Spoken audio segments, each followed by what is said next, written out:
muito obrigada por estarem aqui conosco.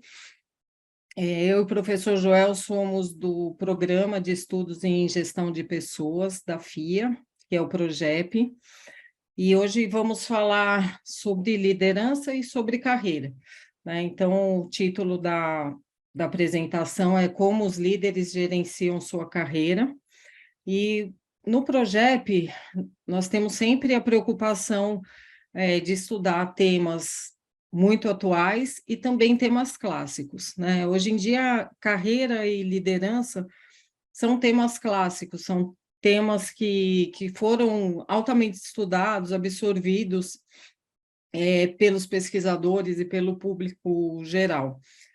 Mas, especialmente o professor Joel, ele tem estudado liderança de forma prática nas consultorias, né, e de forma acadêmica também, né, e o professor Joel é o maior especialista em carreira que nós temos no Brasil, né, ele que escreveu o primeiro livro sobre carreira aqui do Brasil e continua produzindo muito. E o professor Joel tem um olhar amplo sobre a liderança, porque muitas vezes nós falamos de liderança pensando muito naquela passagem da liderança para a liderança mais operacional, né? A pessoa que é uma técnica e que passa a exercer o papel de líder, mas o professor Joel olha também para outras instâncias, né? Assim, a necessidade de desenvolvimento de competências políticas, né? A necessidade de relacionamento, a necessidade de desapegar da parte operacional. Então, o professor Joel vem investindo nesse tema há muito tempo, né? E conversando com o professor Joel, nós ficamos um pouco intrigados com o seguinte: os líderes, por natureza, eles acabam fazendo uma orientação de carreira informal, né? Porque quando a gente assume um papel de liderança, as pessoas acham que nós sabemos o que vai acontecer na empresa, que nós temos uma competência diferenciada para ajudar, né? Uma competência de orientação. Só que o líder, ele precisa saber gerenciar muito bem a própria carreira para que ele consiga ajudar outras pessoas, né? Porque uma pessoa que não olha para a própria carreira também tem mais dificuldade de entender o movimento, as transições, né, dos subordinados. E foi assim que nós criamos esse momento aqui, neste webinar, né, em pensar um pouco nessa gestão de carreira do líder nas várias instâncias, né? Então, no Progep, nós temos dois coordenadores, né, o professor André Fischer e o professor Joel. Eu sou a coordenadora acadêmica do Progep, né, trabalho com eles há muitos anos, e eu vou apresentar melhor o professor Joel, que é o palestrante de hoje, né? Então, eu sou a professora Elza Veloso, o professor Joel é professor livre-docente da FEA USP, né, Faculdade de Economia e Administração. O professor Joel trabalha tanto na graduação quanto na pós-graduação, né, e ele tem doutorado pela USP, livre docência pela USP, e mestrado pela Fundação Getúlio Vargas, a FGV. E no Progep, o professor Joel, ele é um dos fundadores, ele é o coordenador, né, especialmente do curso de MBA, mas ele é o idealizador também do curso de especialização em liderança, que é um curso que tem sido muito procurado hoje em dia. Nós já tínhamos o curso de gestão estratégica de pessoas, além dos cursos de curta duração, e a pós-graduação em liderança, ela tem se mostrado muito interessante para pessoas de várias áreas, não só para para quem atua em gestão de pessoas. E o professor Joel, ele atua como consultor, né, de gestão de pessoas, de empresas tanto públicas quanto privadas, e é o diretor da Growth Consultoria. Então, professor Joel, Estamos juntos aqui, você fica à vontade para fazer sua fala. O pessoal que está participando, quem quiser fazer qualquer pergunta, pode colocar no chat ou nesse Q&A. Eu vou acompanhando daqui, né? E o professor Joel conversa com vocês, depois nós vamos discutindo um pouquinho mais. Tá bom? Te passo a palavra, Joel. Bom, obrigado, Elza, nossa, pelas suas palavras, né? A Elza é muito modesta, a Elza é uma das grandes autoridades em carreira aqui no Brasil, com uma publicação intensa, né? E hoje é a principal referência, realmente, nesse tema carreira, né? Então, obrigado, Elza, e uma amiga já de muito tempo, né? Então, é muito gostoso estar junto aqui nesse webinar para a gente falar de liderança, de carreira, né?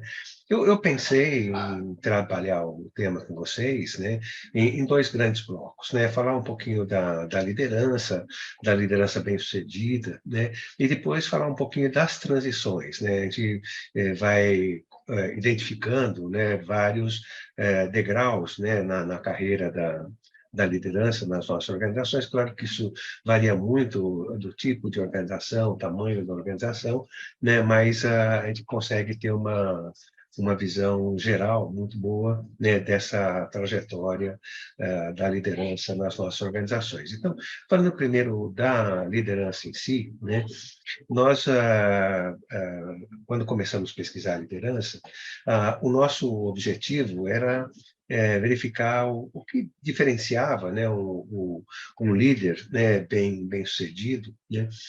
Inicialmente, a gente foi trabalhando muito mais na linha de estilos de liderança, mas a gente começou a mudar um pouco o nosso foco de pesquisa para pesquisar o processo de liderança, né? De entender o processo de liderança, as pressões desse processo sobre a pessoa que está ali na posição de liderança e que respostas, né, essa pessoa tinha que oferecer, né, para a organização, para a sua equipe, para todas as pessoas que estavam ali envolvidas, né? E o que nós percebemos, né, como um aspecto de diferenciação do líder aqui nas nossas pesquisas, é o fato do líder conseguir desafiar toda a equipe, né?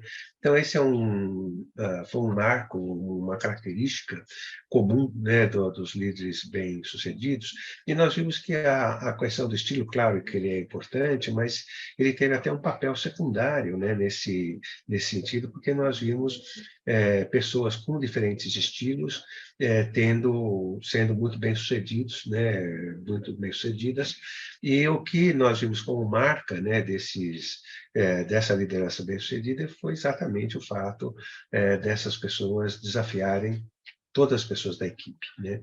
E eu estou falando isso, vocês podem pensar, puxa, mas isso é óbvio, né?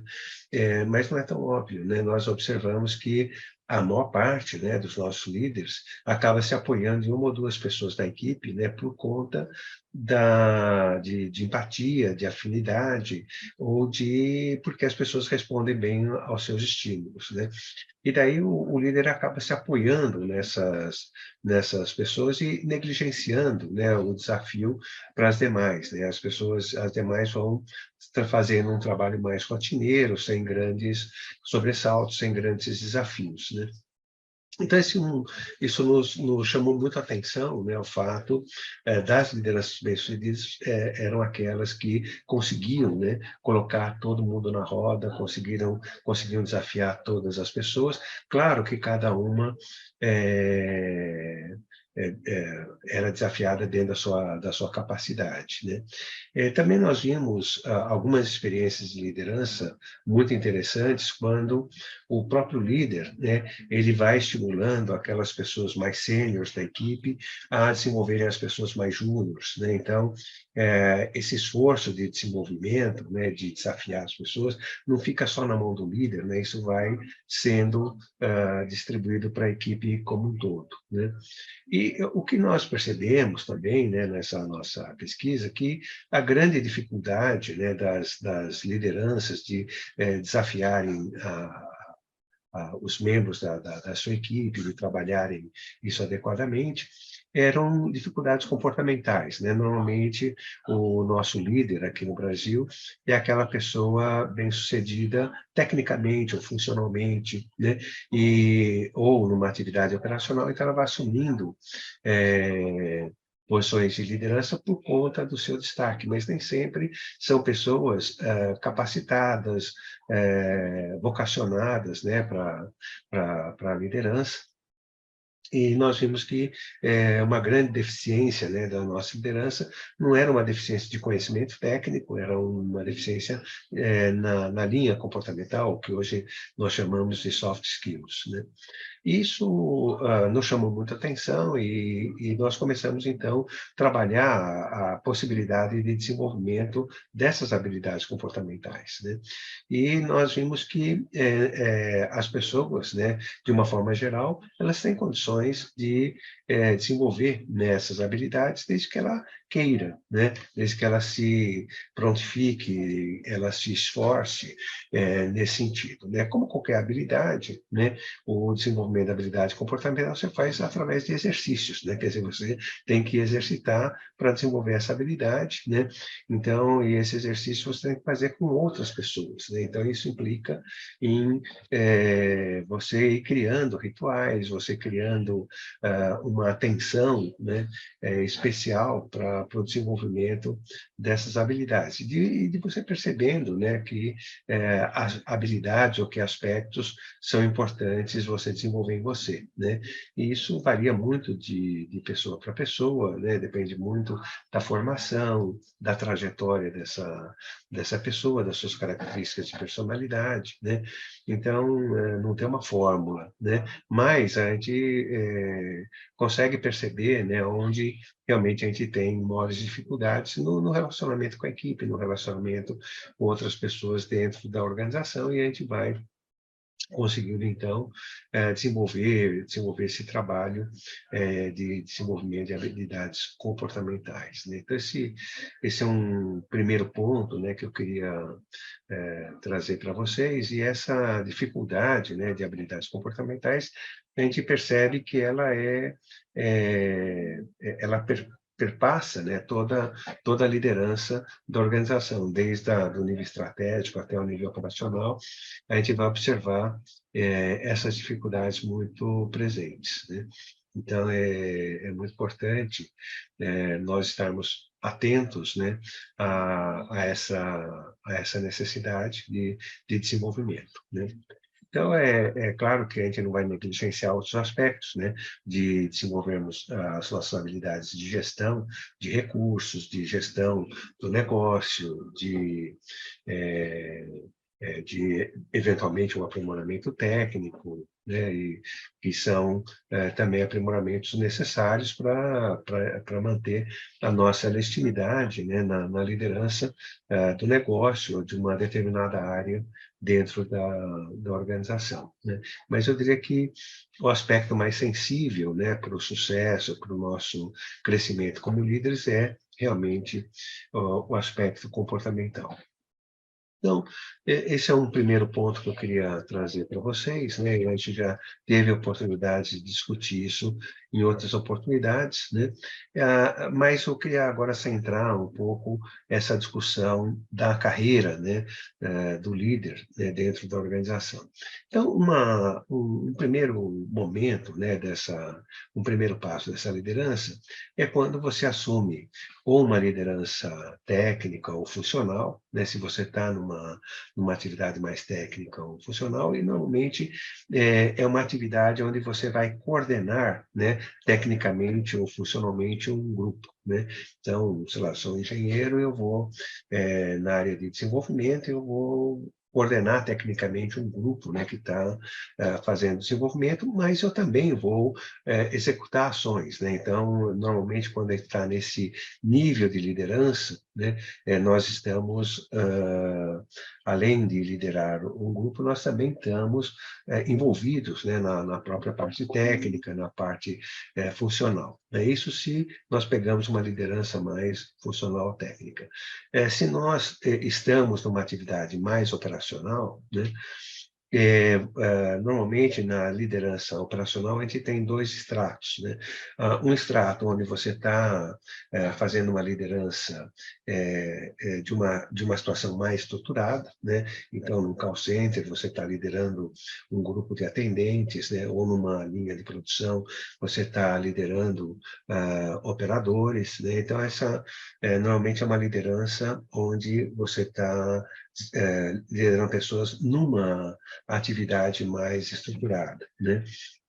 Normalmente, nesse momento, a pessoa ela se afasta da operação, né? E ela vai ficar muito mais na supervisão, na orientação, no corpo a corpo com toda a equipe, né?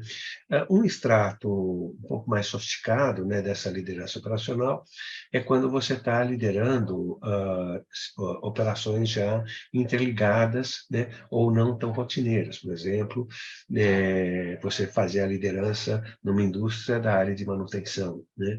Você tem que lidar com recursos escassos e atender, né, uma demanda que não é tão estruturada, embora tenha uma manutenção um pouco mais preditiva, né, mais estruturada, mas também existem as intercorrências, né, de como que a gente vai lidando com prioridades, como é que a gente vai alocando a equipe, você tem que desenvolver um relacionamento mais intenso com as áreas clientes, então não é simplesmente uma supervisão, né, de um grupo que está executando uma atividade estruturada, você está já supervisionando uma operação onde as pessoas têm atividades bastante diversificadas, né?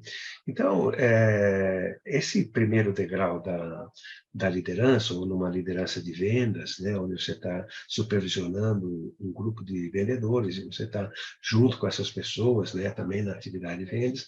Então, o que a gente vai observando que nesse primeiro degrau, né, a liderança ela tá liderando, tem um papel de orientar, de trabalhar a equipe, mas você também, de uma forma ou de outra, está envolvido em atividades técnicas, funcionais, ou de vendas, ou operacionais, né?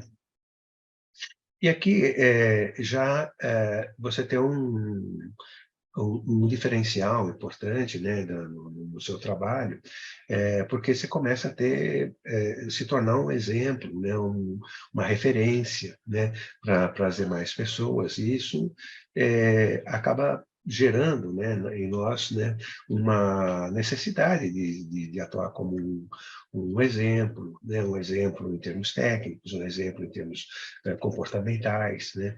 Então, nós passamos a nos cobrar muito, e também a organização, as pessoas acabam nos cobrando, né? Então, é sempre um momento de transição que não é fácil, né? E algumas pessoas se sentem bem, né, fazendo esse exercício de liderança, e outras pessoas não se sentem tão bem, né? Então, novamente, a gente precisa olhar para a gente e perceber se a gente gosta, né, dessa atividade de liderança ou não, né? Eu me deparei com muitas pessoas que têm muito mais afinidade com a atividade funcional, com a atividade técnica, né? Ou vendedores que adoram vender, né? Mas quando tem que assumir um papel de liderança, as pessoas se sentem amarradas, tolhidas, apequenadas, né? Então, é muito importante também a pessoa perceber, né, a sua vocação, o que gosta, né? E também, claro, a organização e olhando, né, para as pessoas nesse sentido, nessa direção, né? Então, normalmente, as dificuldades, né, que as pessoas sentem, né, nessa transição o papel mesmo de liderança, de ser um exemplo, de organizar o trabalho das outras pessoas, ajudar as pessoas do seu desenvolvimento, ou seja, uma parte do seu tempo está efetivamente dedicado às pessoas, né, que você lidera, a relação com outras áreas, fazendo meio de campo entre a sua equipe e outras equipes, né, dentro da organização. Então, são situações, né, que nós temos que enfrentar na condição de líderes. Então, esse é um primeiro degrau, né, da liderança dentro das organizações. O segundo degrau, o degrau seguinte, normalmente, talvez seja o degrau mais difícil, né, para a gente subir, é a transição mais difícil, né, na liderança, quando a gente começa a assumir uma liderança mais tática, né, dentro da organização. Normalmente, quando a gente assume essa liderança, é muito comum que a gente vá liderar pessoas que lideram outras pessoas, né? Então, o perfil, né, das pessoas que nós vamos comandar se altera muito, né? Mas talvez a grande transformação é que a maior parte do tempo, né, da pessoa vai ser gasta mesmo no trabalho de liderança, no trabalho de gestão. Então, por que que é difícil essa transição? Porque, nesse momento, a pessoa ela tem que se afastar totalmente da atividade técnica, da atividade funcional, ou da atividade operacional, ou de vendas, né? E, normalmente, a pessoa ela se ressente, né, de abrir mão, né, de uma parte que fez com que ela se desenvolvesse, fez com que ela crescesse, né? Uma parte que criou na pessoa o que a gente chama de uma identidade profissional, né? E, de repente, você tem que abandonar essa identidade e começar a desenvolver uma outra identidade, né? Essa identidade de gestão, né? De liderança mais organizacional, né? E, nesse momento, você começa a assumir, né, cada vez mais a identidade da organização, né? Você cada vez mais é a organização na relação, com a sua equipe. É algo que não acontece nos degraus anteriores, né? Nos degraus anteriores, você ainda está muito identificado com a sua equipe, com o que elas fazem, o que as pessoas fazem, o que você faz, né?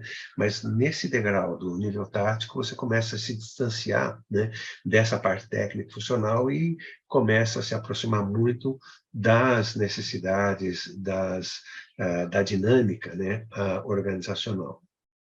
E aí, o que que vai acontecer, né? O seu papel principal passa a ser um papel de gerir recursos escassos, de definir, né, decisões dentro da sua área funcional, né, dentro da organização, e o grosso do seu tempo vai ser exatamente esse processo de decisão, de interação com outras áreas, e a gente estima que de 70% a 80% do tempo de um gerente tático é absorvido nesse tipo de atividade, né?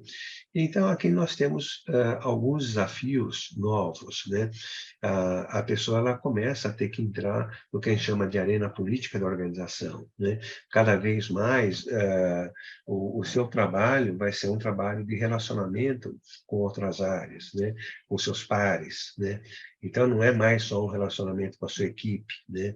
Então, você começa a ter parceiros internos, parceiros externos, né? Então, esse trabalho de relacionamento, ele acaba sendo um trabalho bastante intenso, né?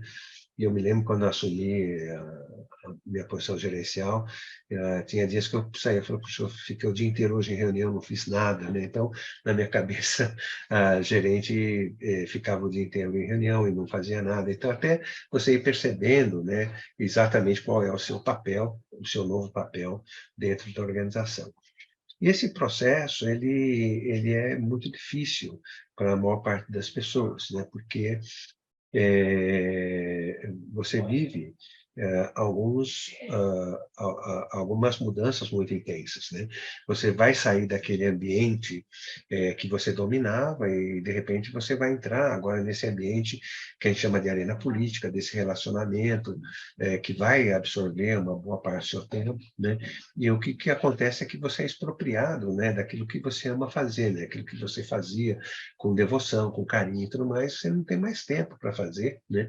E você vai ter que gerenciar uma pessoa que faz o que você ama fazer, né?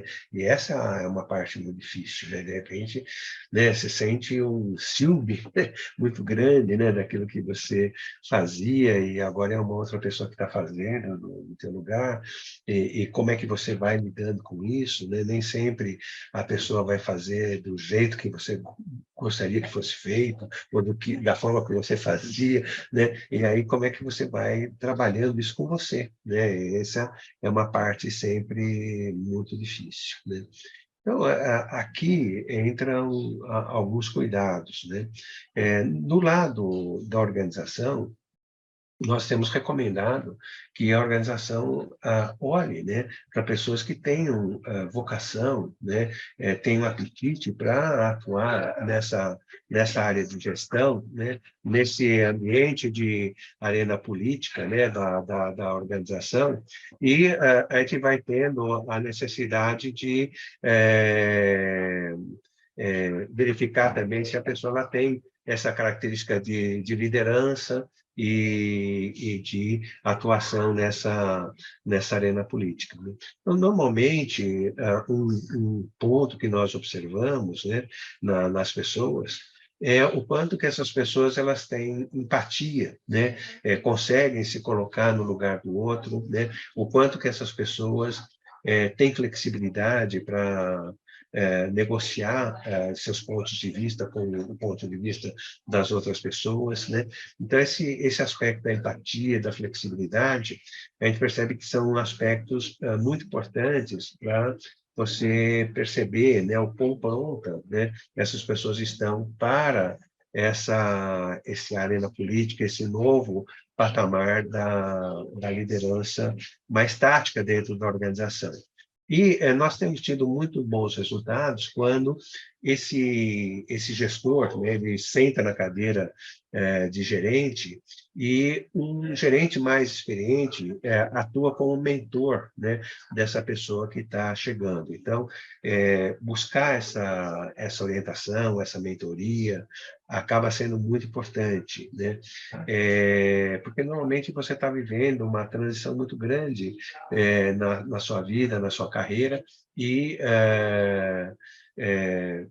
você está enfrentando um mundo, né, que você não conhecia anteriormente, né? Então, alguém para te ajudar, né, nesse processo acaba sendo muito importante e muito bem-vindo, né? Eu queria contar um pouco, dramatizando um pouco a situação que eu vivi, né, quando assumi a posição gerencial. Na época, a gente não tinha celular, tablet, né, essas coisas, computador pessoal. Então, eu fui para a minha primeira reunião com os meus pares, com um caderninho, com uma caneta Bic, né? Então, e a caneta Bic já existia nessa época, né? E aí eu apanhei de todo mundo, né? E aí eu saí da reunião assim, traumatizado, falei, meu Deus, né? O que é isso, né? E eu achei que poderia ser melhor na segunda reunião e eu apanhei de novo de todo mundo. Até eu descobri, né, e eu descobri a duras penas que se eu não fosse para a reunião com a minha agenda, né, eu entrava na agenda dos outros, né, e era só cobrança, era só, né, então eu precisava ir para a reunião também de uma forma mais propositiva, com uma agenda, né, e também eu fui descobrindo que não adiantava eu ir com a minha agenda, eu precisava negociar a minha agenda com alguns pares, né, para, na hora da reunião, eu ter apoio, ter suporte político para poder fazer ou desenvolver o meu trabalho ali, né?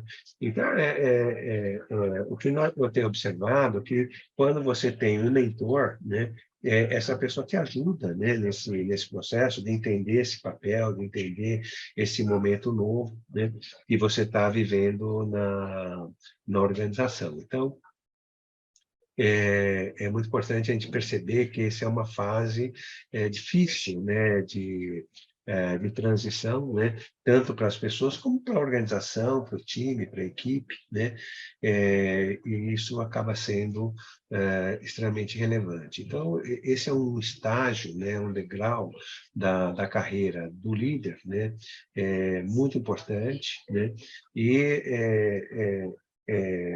é importante, né, que a pessoa tenha essa clareza, essa consciência, né, de que ela está vivendo ali um momento de transformação, né, muito grande na sua carreira, na sua evolução como líder, né? Então, as dificuldades típicas, né, que as pessoas encontram, é exatamente essa percepção, né, de mudança de papel, né? Se a pessoa já tinha uma experiência como líder na forma de como coordenador, como supervisor, né, é, ela leva essa experiência de líder. Mas eu tenho visto muitos casos, né, onde a pessoa faz uma transição muito abrupta, né? É um analista sênior, um engenheiro sênior, que de repente vira gerente, né? E essa pessoa, ela teve uma experiência de coordenação, de liderança, mas de projetos, de coisas pequenas, e de repente ela vive ali um impacto muito grande na sua vida, né? Então, é muito importante a gente perceber, né, isso, e se a organização não tem um processo estruturado de orientação, de mentoria, é muito importante, nesse momento, a gente ser humilde, né, e pedir ajuda, né? Muitas pessoas, às vezes, ficam pensando, né, que pedir ajuda é um atestado de incompetência, um atestado de fracasso, né? E não é, né? É um momento que você precisa, né, de ajuda, você está sozinho, né? É um momento que você está angustiado, está vivendo um novo papel e não tem interlocução, né? Com quem você vai conversar, né? O teu chefe, se você tiver sorte, vai conversar com você uma vez por semana, né? Você não vai conversar isso com a sua equipe, né? Então, é muito importante, eventualmente, procurar uma pessoa mais experiente para te ajudar, né, nesse processo, né, para você entender melhor o seu papel dentro da organização, né? Então, essa é uma fase importante, né, do desenvolvimento do líder do nosso desenvolvimento. E, nesse momento, entra um aspecto importante, que é a capacidade que a gente precisa desenvolver de construir alianças políticas, né? Construir alianças com pares, melhorar interfaces, né? Com pares, com clientes, com fornecedores, né? Então, essa é uma exigência, né, desse novo papel, essa interação, essa interface mais acentuada, né, com outras pessoas, com outras áreas, né? E eu vejo em muitas organizações pessoas com muita dificuldade de fazer isso, né? Então, a pessoa acaba preferindo, né, se refugiar na sua área, com a sua equipe, assumindo uma postura de feudo, né? Ali aqui é o meu feudo, ninguém entra, ninguém sai, né? E você não se desenvolve, né? Você não cresce, né? Porque você não consegue construir essas pontes, essas interfaces com outras áreas, né? E aí entra um ponto importante, né, no nosso desenvolvimento como líderes, né, nesse estágio, né, que é você ir construindo uma imagem, construindo uma reputação, né? E você vai construir reputação na hora que você começar junto com outras pessoas, né? Você não vai construir uma reputação porque você é bonzinho, porque você fala bem, porque você é simpático, né? Você tem que construir resultados, né? E construir resultados com outras pessoas, né? Com pares, né? Então, a gente começa a desenvolver nesse momento o que a gente chama de liderança por influência, né? E você começar a ter uma liderança que não é mais uma liderança hierárquica, né? É uma liderança que você vai construindo, né? Porque você consegue agregar valor para as outras pessoas, para os seus pares, para os seus superiores, para a sua equipe, né? Então, esse é um processo, né, de desenvolvimento crucial, importante, né? E se a pessoa, nesse momento da sua carreira, né, ela não conseguir desenvolver essa interface política, essa habilidade, essa liderança por influência, né, provavelmente você vai ficar numa situação mais estacionada, né, dentro da sua carreira, nesse patamar, né? Você não vai progredir, você não vai avançar para outros degraus, né, da carreira, né? Muitas organizações, né, de grande porte acabam tendo um nível, né, intermediário antes de chegar no nível estratégico, né? Esse nível a gente chama de tático estratégico, né? Em algumas empresas, na maior parte das empresas aqui no Brasil, essa figura é chamada de gerente geral, né? É muito comum a gente ter essa figura do gerente, que está no nível tático, e um gerente geral que está nesse nível tático estratégico, né? Algumas empresas, esse nível é chamado de gerente executivo, né? Tem o gerente executivo, né? Algumas empresas criam como nomenclatura para essa posição de diretor, né? Mas normalmente o diretor está no nível tático estratégico, você tem um vice-presidente que está mais no nível estratégico, né? Então depende muito aí do tamanho da empresa, da cultura da empresa, né? Você vai criando esse nível, né? Intermediário, né? No segmento público, em algumas empresas se criou a figura de superintendente com essa característica de líder tático estratégico, né? Então, mas o que acontece nesse momento, né?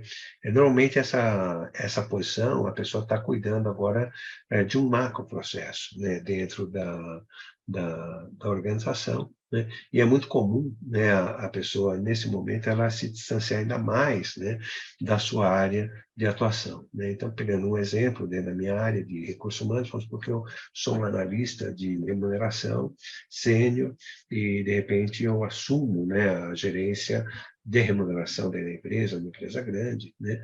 E, no passo seguinte, eu assumo a gerência geral de recursos humanos da empresa, né? E aí, o que vai acontecer é que eu vou me distanciar, né, da minha formação, da minha área de atuação até então, que é remuneração, né?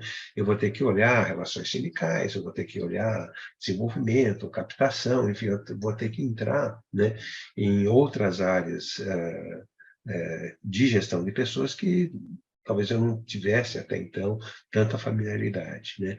Então, normalmente é isso que acontece na hora que você vai entrando nesse nível tático estratégico, né? Você começa a se distanciar da sua área de formação, da sua área de atuação, e você vai tendo que olhar, né, a organização de uma forma muito mais ampla, né?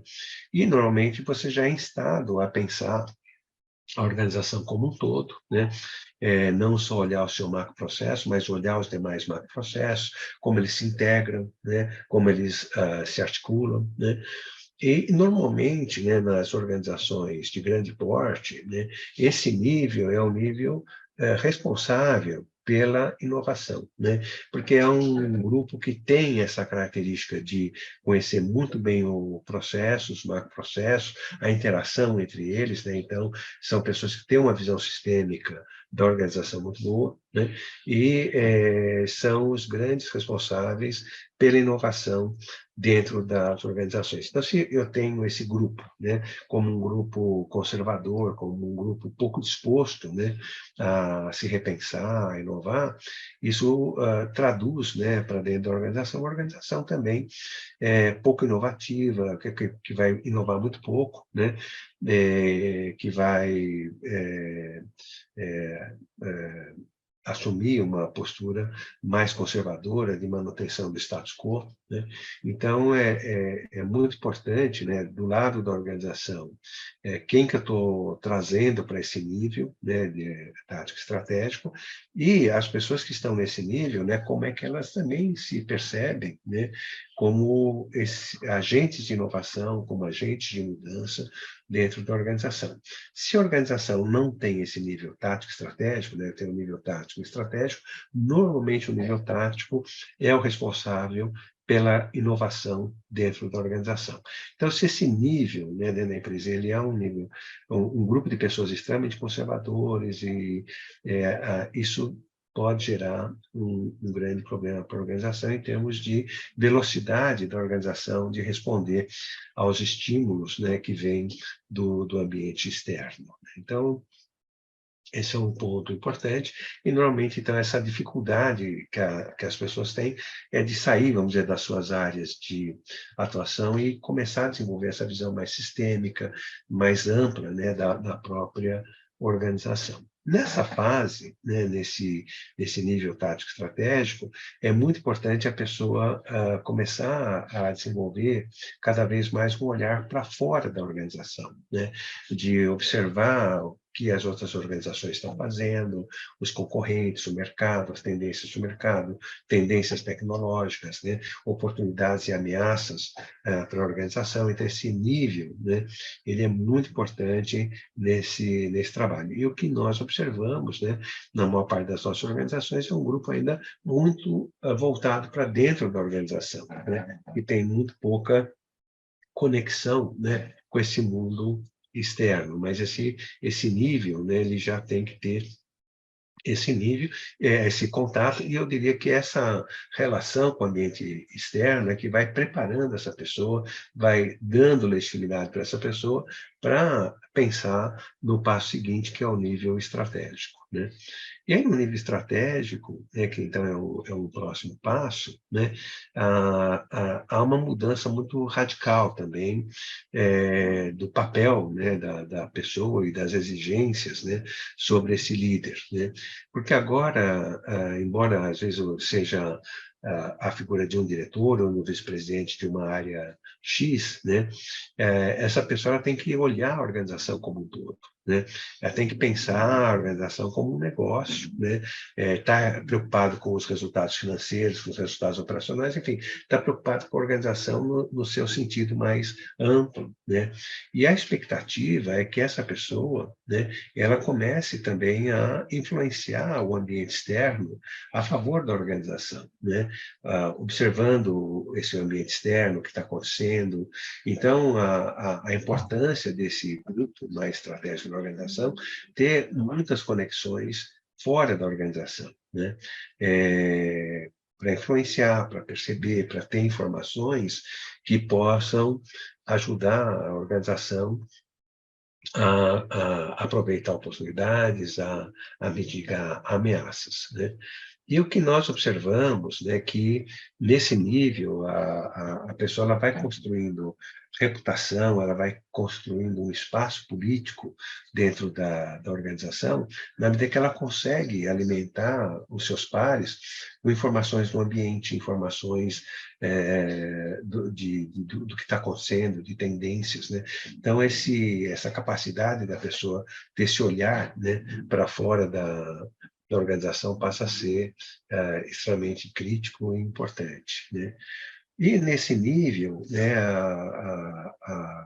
também você começa a se aproximar cada vez mais dos acionistas, né, do conselho de administração, né, ou dos representantes do acionista, né, e esse é um outro aspecto muito importante, né, de você pensar essa relação dos acionistas, os interesses dos acionistas, os interesses da sociedade, né, olhar a organização de uma forma muito ampla, né, na relação com todos os stakeholders, né, e se legitimar também junto com esses stakeholders, né?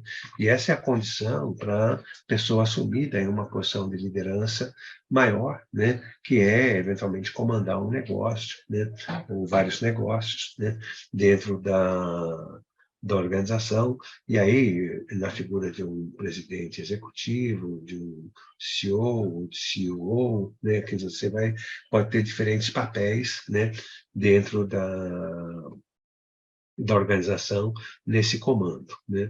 E aí também um papel importante de influenciar, de pensar a organização sempre no longo prazo, né? Essa relação com os stakeholders, a relação com acionistas, né? Então, isso passa a ser uma demanda imperiosa nesse nível, né? Então, eu quis descrever rapidamente, né, a carreira, os desafios, as etapas, né, de cada um desses degraus, né? E acho que a gente fica com um tempinho aí para conversar com vocês, responder as perguntas, né?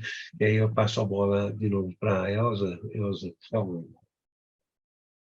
Bom, muito legal, né, Joel, esse passo a passo que você foi descrevendo da carreira do líder, né? Porque nem sempre a gente tem tanta clareza, tem vezes que a gente mistura muito, né, a liderança operacional com a tática, com a estratégica, né? Então foi bem esclarecedor, né? Interessante para entender os desafios de gestão de carreira que o próprio líder tem, né? Os desafios que vão acontecendo conforme ele vai crescendo, né? Ele ou ela. Eu falo que enquanto nós não assumimos uma liderança, nós fazemos piadas sobre os líderes, né? Aí, quando a gente assume, a gente sabe que são os outros que estão fazendo piada, né, sobre a gente. E é difícil, né? Porque ao mesmo tempo que você começa a circular em outras instâncias, tem instâncias onde você circulava e que passam a te excluir. Então, por exemplo, o pessoal não convida o chefe para certos eventos, né? E você vai percebendo que você precisa assumir aquele papel, né? Você precisa assumir que você quer ser um líder, né? E por isso que a gente fala tanto da primeira liderança. Então, foi interessante você ir falando das instâncias superiores. A gente tem algumas perguntas aqui, mas antes dela, né, eu queria falar um pouquinho sobre isso, né? Sobre esse desafio que nós temos de assumir uma liderança. No nosso curso de liderança, né, e mesmo no curso de gestão de pessoas, na pós, quando eu dou aula de carreira, né, dá para perceber o seguinte: a gente tem pessoas que já são líderes, né, que querem se aprimorar, tem pessoas que querem se preparar para um dia assumir uma posição de liderança, e tem pessoas que, assim, elas percebem que vai acontecer, né? Então, eu tenho a sensação, assim, se você for uma pessoa operacionalmente responsável, uma pessoa que olha para a própria carreira, vai chegar um momento que você vai acabar liderando, queira ou não queira, né? E a gente tem um pouco de ilusão, por exemplo, da carreira em Y, né? De falar assim, a pessoa vai crescer como um líder de projeto. Mas se ele tiver algumas pessoas para ajudar nesse projeto, ele vai estar liderando da mesma forma, né? O Dave Urich, ele já falava assim que todo líder, todo gestor é um gestor de pessoas, né? Então, eu queria te perguntar, você acha que dá para escapar de ser líder? Né? Você fala, eu não quero ser líder de jeito nenhum, será que é possível? Não, eu acho que não dá para escapar, porque você vai ganhando mesmo na atividade técnica, você vai ganhando uma reputação, né? E num determinado momento, né, você é instado realmente a liderar grupos, né? Mesmo que seja uma liderança técnica, né? De transferir experiência, né? Isso vem assim, é bem-vindo, né? Não é uma coisa que te machuca ou que você vai ter que abrir mão de coisas que você gosta para fazer isso. Isso vem de uma forma natural e normalmente acaba sendo um exercício de generosidade, sabe? De você naturalmente e de bom grado, né? Você transferir a sua experiência, o seu conhecimento para outras pessoas, né? Ajudá-las, né? Nesse processo, né? Então, você vai se tornando, vai assumindo essa liderança e também um papel de orientador, né, do desenvolvimento dessas pessoas, né? E normalmente você faz isso assim com muito prazer, né? Porque isso é um momento da vida que te dá muita satisfação fazer isso, né? E também é uma forma de reconhecimento, né, das outras pessoas, da sua capacidade técnica, né, da sua capacidade de contribuição, né? Então, é o que você está falando, quer dizer, não tem jeito, né, num determinado momento da tua evolução, do trabalho, você vai, de alguma forma, fazer essa liderança. Mas não é uma liderança formal, né? É uma liderança pelo conhecimento, pela experiência, né? Pela bagagem que você foi adquirindo, né? Daí, assim, o que você costuma dizer, né, que a liderança de fato ela vai acontecendo conforme você vai Isso. progredindo, né? Porque essa liderança mais operacional, ela acontece mais naturalmente conforme você vai gerenciando sua Isso. carreira, né? As pessoas É. começam a ter em você uma certa referência, né? Mas antes de passar para as próximas instâncias aqui da liderança, né? Eu tenho duas perguntas. Eu vou fazer primeiro a da Valéria, né? ela diz que alguns líderes, eles compreendem que tem necessidade de desenvolver soft skills, né? E ela entende que esse desenvolvimento ele é mais natural, né? Mas ela acha que, ao mesmo tempo, os líderes não dedicam tanto tempo a desenvolver as soft skills quanto eles dedicam para as hard skills, né? Para a parte mais operacional. Então, eu gostaria que você comentasse a pergunta da Valéria. Muito bacana, Valéria. Olha, aí entra, tem um papel importante da empresa, né, da organização, da cultura organizacional. Se nós olharmos a cultura, né, das nossas empresas, né, das empresas brasileiras, até, diria que começo dos anos 2000, a grande cobrança, né, das organizações para suas lideranças era a geração de resultado, né? E a geração de resultado a qualquer preço, né? Não tinha uma preocupação de como, né, esse resultado estava sendo gerado, né? E, então, essa demanda, né, por soft skills praticamente inexistia, né? Se você tinha uma condução firme, mesmo que fosse autoritária e técnica, né, e gerasse os resultados, ótimo. Então, você estava muito bem cotado dentro da organização. Mas aí as organizações foram percebendo, né, que num ambiente mais exigente, mais complexo, mais competitivo, né, isso não é suficiente, né? Você tem que gerar resultados que consigam se sustentar no tempo, né? Senão, normalmente o resultado vindo só das hard skills ou só o resultado pelo resultado, né, ele corre o risco de estar focado muito no curto prazo, né, e de repente você tem um resultado no curto prazo, mas você está sacrificando resultados de longo prazo, né. Então as organizações começaram a perceber que o como, né, esses resultados eram obtidos faziam uma diferença muito grande, né, e cada vez uma diferença mais significativa.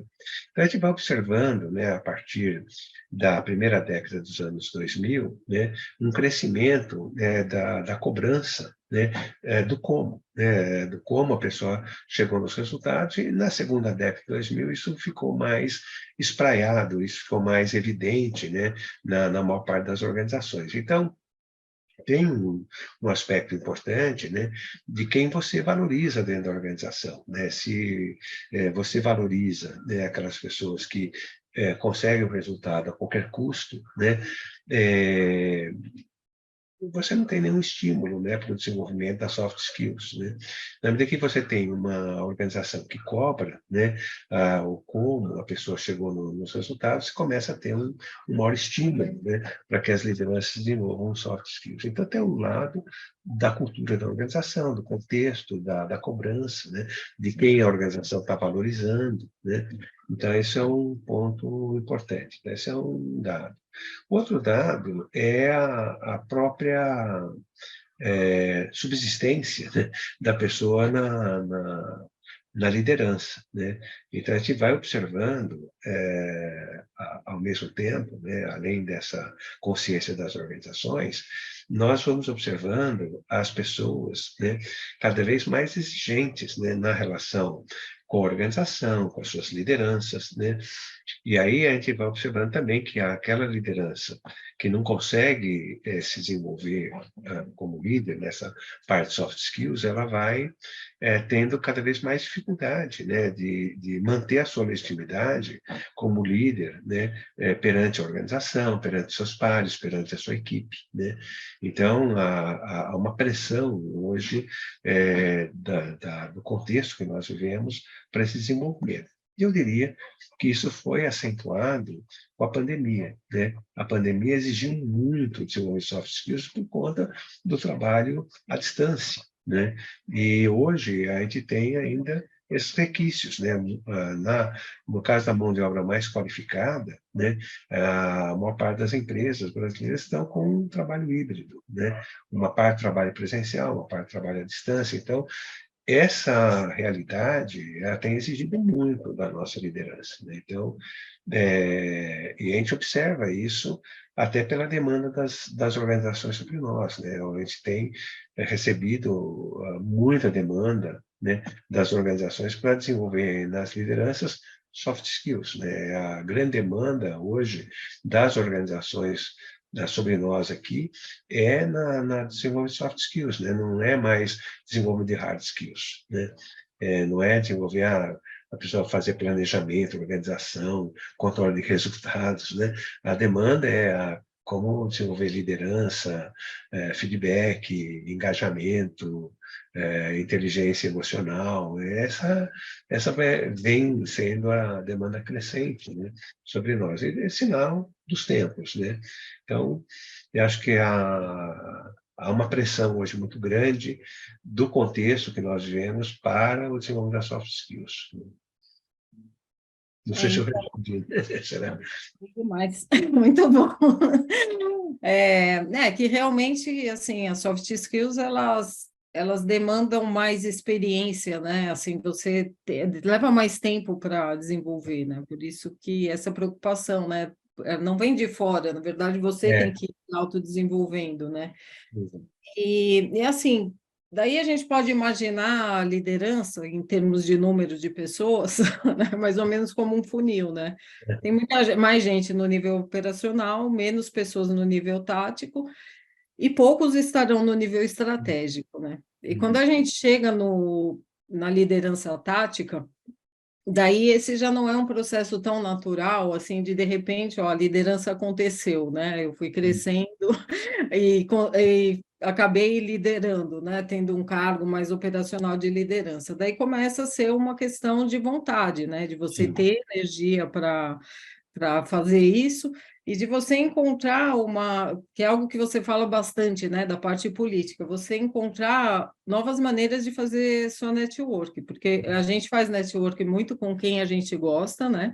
Uhum. E você falou da sua experiência na reunião, nessas É. reuniões, muitas vezes assim, você sobe um pouquinho para o nível tático, né?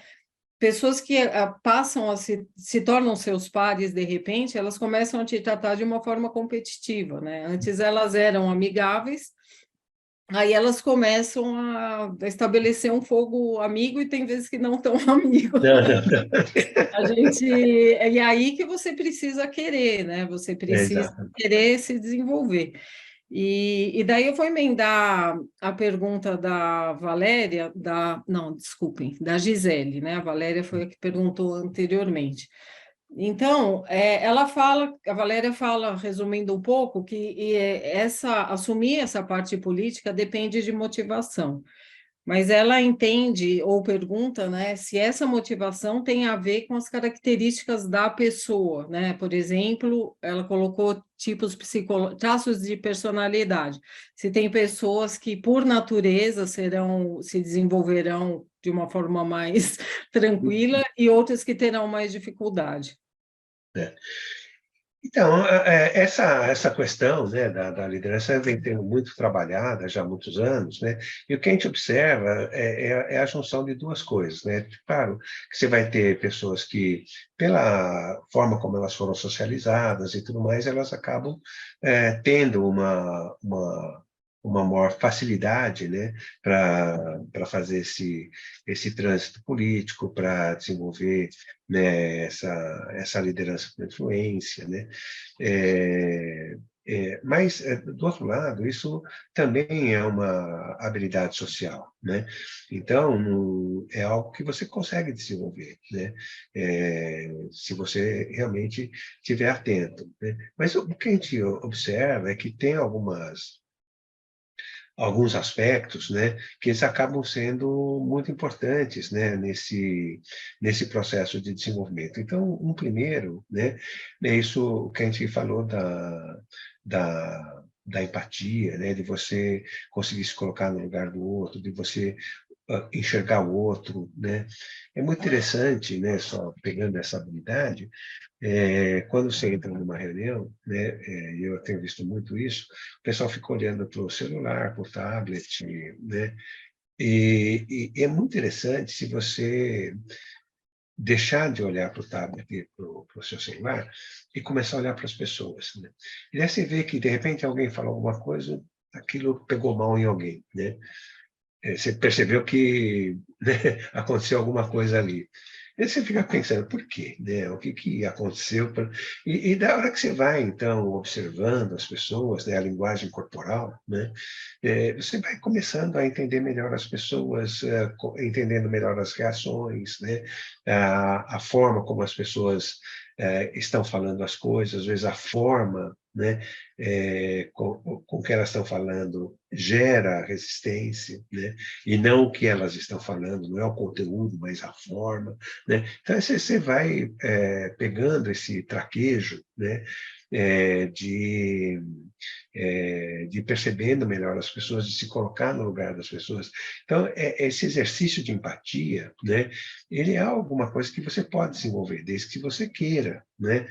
Senão você se refugia no seu mundinho, fica lá no seu celular, no seu tablet, só ouvindo, né? E você só se manifesta quando é alguém, alguma coisa ligada a você. E você perde a oportunidade de perceber as pessoas, né, ali no seu convívio e tudo mais, né. Outro ponto importante é a flexibilidade, né. Até onde você negocia, né, os seus pontos de vista, aquilo que você acredita com o que os outros acreditam, né. Então, claro que a flexibilidade sempre tem um limite, né. E o limite é a sua integridade, né. Na medida que você abre mão da sua integridade, você perde a consistência, você perde a capacidade de influenciar, né. Mas se você é uma pessoa mais flexível e mantém a sua integridade, né, então você é uma pessoa consistente que consegue negociar, né. Então, a gente vai vendo que, eh, é importante a gente observar isso na gente, observar isso nos outros, né. E são aspectos que você pode desenvolver, né, desde que as pessoas queiram, né, desde que as pessoas percebam isso como algo realmente importante, né. Mas, como você bem colocou, algumas pessoas elas fazem isso já mais naturalmente, né, por conta da sua socialização, por conta das suas características, né. E eu não colocaria isso como característica de personalidade, não. Eu acho que é muito eh, de um conjunto, né, de coisas que aconteceram com a pessoa e que ela viveu, que ela construiu ao longo da vida dela. Mas são aspectos que eu consigo desenvolver nas pessoas, né. São coisas que a pessoa desenvolve se ela tiver realmente vontade. Só relatando um caso desse, né, eu tenho um amigo, ele era gerente de remuneração, e daí ele assumiu a gerência geral de recursos humanos da empresa. E daí começou a frequentar, né, os gerentes gerais, a diretoria da empresa, e ele percebeu que tinha uma resistência muito grande ao que ele falava, né. E no primeiro momento ele achou que ninguém estava aí para recursos humanos, por isso essa reação. Mas daí ele foi percebendo que o problema era ele, né. E daí, quando ele percebeu que o problema era ele não sabia como lidar com isso. Daí ele pediu ajuda para um amigo que era diretor, e depois da reunião onde eles participavam, ele sempre pedia um feedback rápido, né, desse diretor. E daí ele falava para ele assim: "Ó, o que você falou estava certo, né, mas a forma como você falou é que gerou resistência. Veja só, você falou assim, assim, assado. Isso gerou esse tipo de resistência. Se você tivesse falado desse jeito, provavelmente você teria mais sucesso, né?" E daí foi acontecendo isso, ele foi cada vez mais percebendo, né? E de repente ele percebia, né, quando ele tinha pisado no tomate, né? Daí o diretor chegava para ele e falava, você pisou. E daí até o momento que ele percebeu quando ele ia pisar no tomate, né?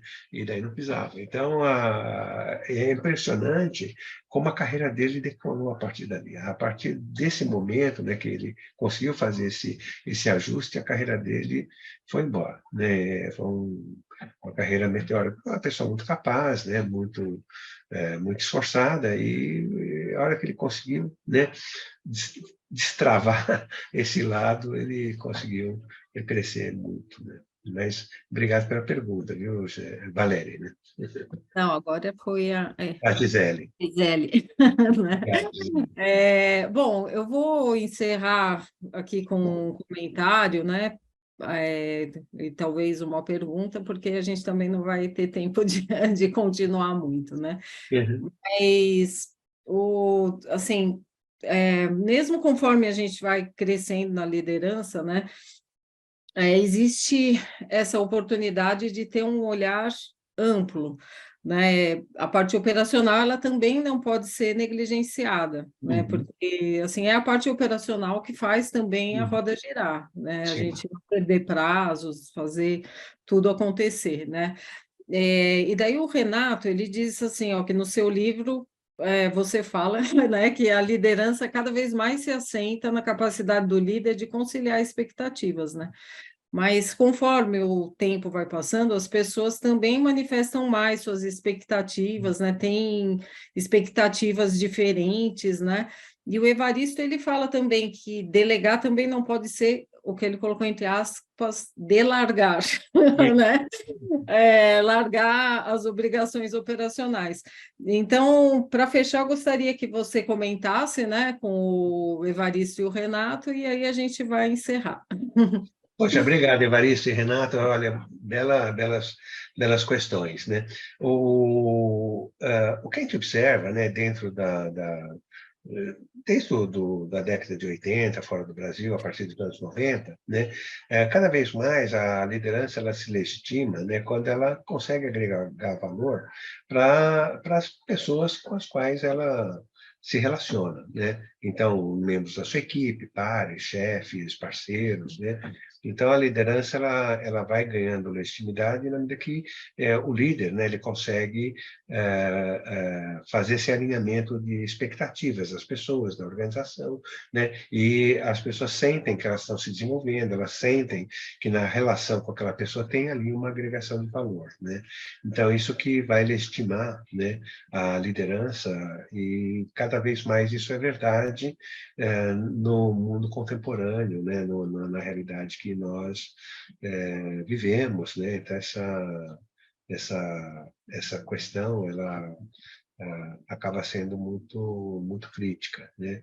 E o que eu observo, né, que as lideranças que vão tendo bons resultados, né, são aquelas pessoas que foram percebendo, né, cada vez mais como fazer isso, né, como trabalhar, né, essa conciliação de expectativas, por isso, novamente, entra a questão da empatia como um ponto crítico, né, no desenvolvimento das lideranças, né? E um aspecto importante, que acho que é uma característica necessária para o líder, né? É o líder ser uma pessoa generosa, né?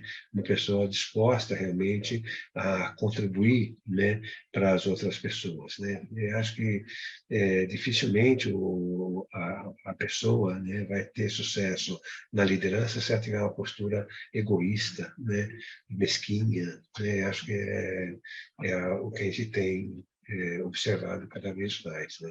Esse é um aspecto importante no desenvolvimento das lideranças. Acho que era essa questão, mas tinha mais um ponto, né, que você trouxe, Elza, De não poder largar a parte operacional, assim, da também. delegação. A Então, gente é, entender que as tarefas operacionais, elas também exigem um olhar do líder, né?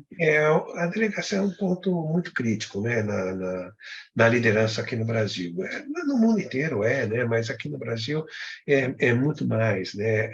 O que eu fui observando, né, que a pessoa é um bom técnico, assume uma posição de liderança e ela não quer abrir mão, né, da parte técnica. Então, algumas partes, né, do trabalho ela guarda para si, né, ela quer fazer. Né? Ela não quer delegar, né? E uma outra parte ela delega para pessoas que da sua confiança. É por isso que eu vejo as lideranças se apoiando em uma ou duas pessoas, né? E isso é ruim, né? Porque a pessoa não cresce, né? Como líder, né? E também não permite a equipe crescer. Né? E claro que à medida que você está sobrecarregado, né, com as suas funções gerenciais e mais a parte funcional, técnica que você deixou para você, né, aquilo te consome, né, tempo, e você não tem espaço para construir interfaces, para buscar outras alternativas, uma melhoria de processo, né? Essa parte política ela vai ficando relegada ao segundo plano. Então, a delegação ela acaba sendo crucial, né, para que a pessoa ela consiga se consolidar na posição gerencial, na posição de liderança e consiga, a partir dali, dar passos, né, se aprimorar, né, como líder, como articulador político, né, dentro da organização, né. Mas a delegação, ela é, como vocês falaram, né, ela é exigente, né, na medida que você vai conseguindo desafiar todas as pessoas da equipe, você vai trazendo essas pessoas juntas, né? Você vai criando as bases de uma equipe de alta performance, né? E na medida que as pessoas vão ganhando confiança, elas vão ganhando autonomia, né? E aí você pode soltar mais as pessoas, né? As pessoas têm mais drive, né? Inclusive expor aos próprios membros da sua equipe a arena política, né? Alguns aspectos de costura política, os membros da sua equipe podem fazer, né? Não precisa ser você fazendo todas elas, né? Então, você vai, inclusive, soltando as pessoas, não só no aspecto técnico, mas também no aspecto político, né? Dentro da organização. Isso potencializa, né? o seu trabalho, mas isso é uma construção, né? É alguma coisa que vai ter que construir com a sua equipe, e na medida que a equipe vai crescendo, você vai dando mais autonomia, você vai largando mais. Esse é um exercício, né, muito importante que as pessoas precisam fazer, de repente, se desprender, né, de coisas que elas gostam de fazer, né, realmente transferir isso para outras pessoas, para você conseguir assumir um outro papel dentro da organização, né? E essa é a grande dificuldade que as pessoas têm, né, de largar, né, aquilo que dá identidade para ela, que ela se sente confortável fazendo, né? E aí ela não evolui, né? Ela não assume novos papéis dentro da organização. Então, esse exercício, né, de delegação, ele é muito importante e muito difícil, né, para a nossa liderança. Então, é como ela não se desenvolve e não deixa os outros se desenvolverem também. Exatamente. Que é complicado. Mas eu quero agradecer pelas reflexões, né? E agradecer o pessoal que ficou aqui com a gente, por o que eu percebi neste webinar é que todos os que entraram permaneceram conosco. É sinal que a gente conseguiu manter a bola no ar aqui, né? Eu espero que a gente continue nos nossos cursos, né? Ajudando as pessoas e vendo essa evolução também, né? Tendo essa troca e que a gente possa voltar aqui com novas reflexões além dessas que nós fizemos, tá? Então, boa noite, professor Joel, boa noite, Sheila, Mônica, que nos ajudaram aqui no suporte, e boa noite a todos que ficaram conosco aqui. E obrigado pelas perguntas, viu, Vilarinho? Adorei você estar participando aqui com a gente, pelas perguntas. Gisele, Valéria, muito obrigado, viu? Tchau, gente. Tchau, gente.